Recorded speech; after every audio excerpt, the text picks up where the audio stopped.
semuanya, jumpa lagi dengan saya Puji Kristiani.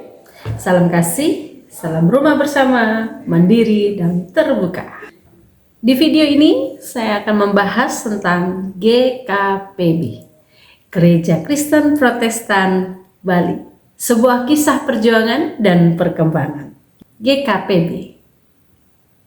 Sejarah GKPB tak lepas dari konteks transmigrasi dan perkembangan Kristen di Indonesia, khususnya keterkaitannya dengan Gereja Kristen Sumatera Bagian Selatan. Perkembangan GKPB juga dipengaruhi oleh faktor eksternal seperti letusan Gunung Agung dan kebijakan pemerintah kolonial Hindia Belanda. Kita akan saksikan video selayang pandang tentang Gereja Kristen Protestan Bali, GKPB.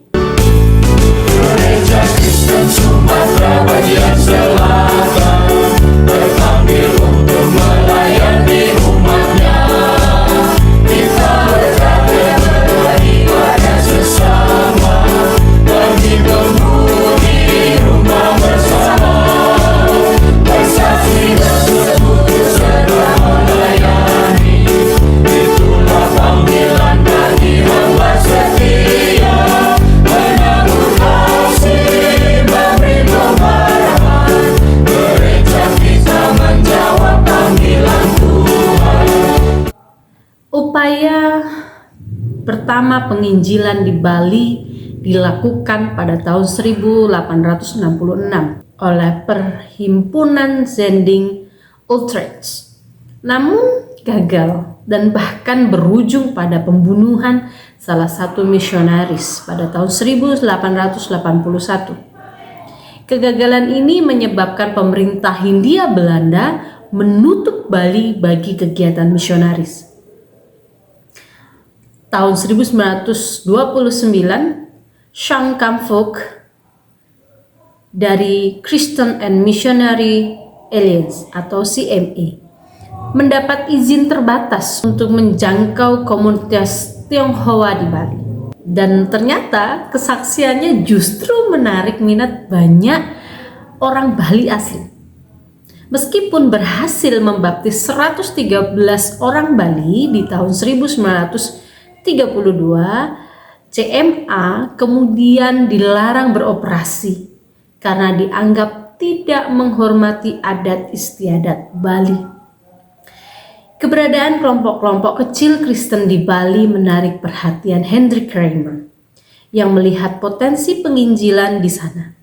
Kramer yang prihatin dengan kebijaksanaan pemerintah Hindia Belanda yang lebih fokus pada modernisasi Bali tanpa memperhatikan perkembangan agama Kristen, mendorong Gereja Kristen Jawa (GKJW) untuk mengambil alih pekerjaan penginjilan di Bali.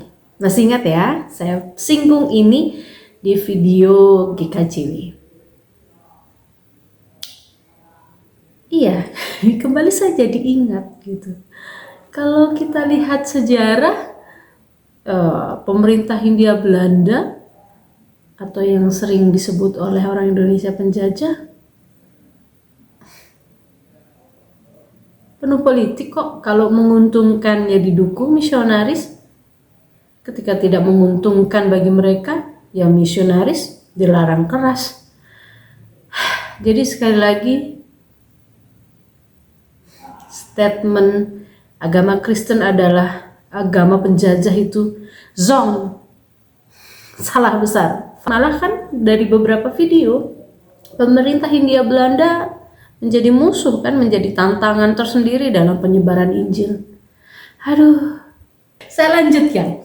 GKJW kemudian mengirim pendeta Tartib Ephraim dan pendeta Darmoadi ke Bali pada tahun 1932. Pendeta Tartib dengan pendekatan unik yang melibatkan percakapan sehari-hari berhasil menjangkau banyak orang. Pendeta Darmoadi, dia fasih berbahasa Bali dan menerjemahkan bagian-bagian Alkitab ke bahasa Bali. Selama periode ini GKJW juga mengirim pendeta Nekamia yang berbakat dalam musik. Wah, komplit sudah ya, saya pikir komplit. Ada pendeta tertib yang bisa bercakap tentang kehidupan sehari-hari, kemudian ada pendeta Darmoadi yang bisa menerjemahkan bagian-bagian Alkitab ke bahasa Bali, dan ditambah lagi pendeta Nekemia yang bisa main musik, bahkan dibilang berbakat. Ini menarik sekali. Nah, masuk pada masa pendudukan Jepang. Ini tentu membawa keterbatasan bagi kegiatan GKPB. Sekalipun demikian, jemaat tetap setia dan jumlah anggota semakin meningkat. Setelah kemerdekaan, GKPB semakin mandiri dan pada tahun 1949 resmi mengganti nama menjadi Gereja Kristen Protestan Bali, sah GKPB, dan membentuk organisasi gerejawi sendiri. Pada tahun 1967, ketegangan internal, biasalah hal ini terjadi, di GKPB mereda dan gereja mulai menerima bantuan dari berbagai lembaga luar negeri untuk pelayanan gerejawi, kesehatan, dan pengembangan ekonomi. Pada tahun 1967, ketegangan internal di GKPB tadi saya sebut mereda dan gereja mulai menerima bantuan dari berbagai lembaga luar negeri untuk pelayanan gerejawi. Begitu. Nah, ketegangan yang dimaksud di sini dalam tanda kutip merujuk pada perpecahan dan ketidaksepakatan di antara para pemimpin GKPB. Pada awal tahun 1960-an, ketegangan ini diperparah oleh pengaruh eksternal dari kaum komunis yang sedang mengalami masa pasang surut di Indonesia pada masa itu. Pasca kemerdekaan, Indonesia dilanda berbagai gejolak politik, termasuk konflik antara kelompok nasionalis dan komunis. Gereja sebagai institusi yang memiliki pengaruh di masyarakat tidak luput dari pengaruh konflik ini.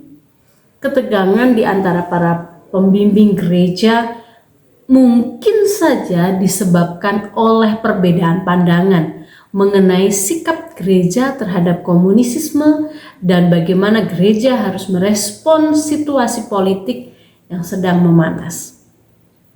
Situasi ini diperburuk oleh pembantaian massal terhadap orang-orang yang dituduh komunis pada tahun 1965 sampai dengan 1966 yang dikenal dengan G30S atau Gerakan 30 September. Pembantaian ini terjadi di berbagai wilayah Indonesia, termasuk di Bali. Gereja Bali yang berada di tengah-tengah konflik dan ketakutan tidak berani menyatakan sikap secara terbuka karena takut akan dampak negatif dari pihak berwenang.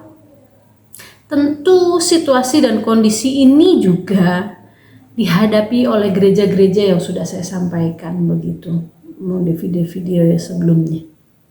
Nah, ketegangan di antara pembimbing gereja baru mereda pada tahun 1967.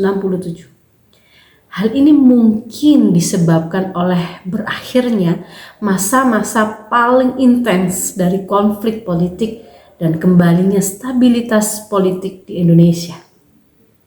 Gereja Bali yang sebelumnya terbelah dan terdiam kemudian dapat menyatu kembali dan menjalankan tugas pelayanannya dengan lebih leluasa. Ya, meskipun tidak secara eksplisit, ketegangan di antara para pembimbing gereja mungkin juga terkait dengan perbedaan pandangan mengenai strategi penginjilan dan peran gereja dalam masyarakat.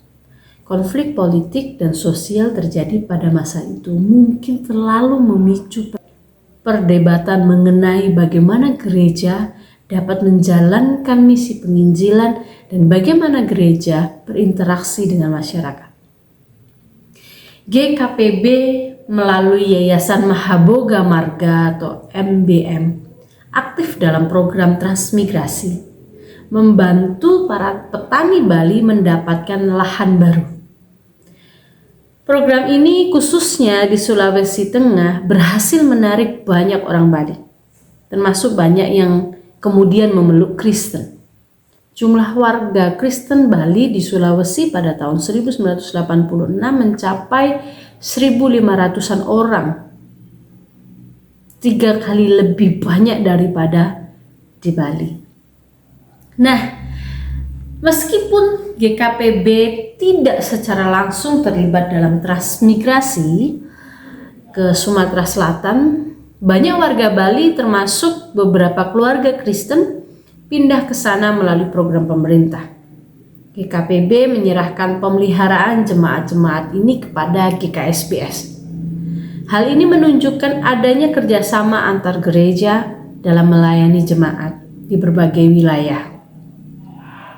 Ini mengingatkan saya bagaimana GKJW menyerahkan umatnya kepada GKJ untuk melawat mereka yang ada di GKSBS begitu, atau di tanah perjuangan transmigrasi. Nah,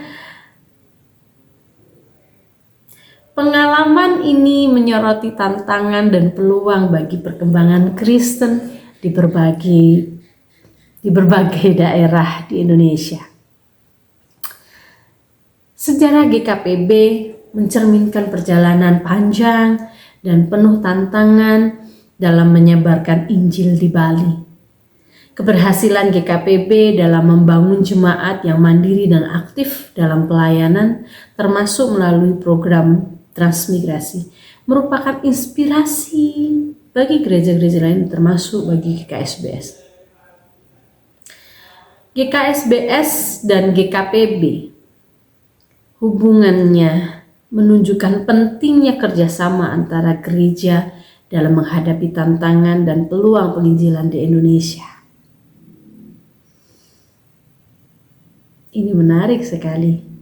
Yang terpenting bukan jumlah dari jemaat itu, tetapi bagaimana jemaat itu punya kualitas iman yang baik, salah satunya dengan ada pembinaan yang intens terus-menerus, bisa dilakukan dengan stabil, sekalipun harus mempercayakan umatnya kepada denominasi lain begitu.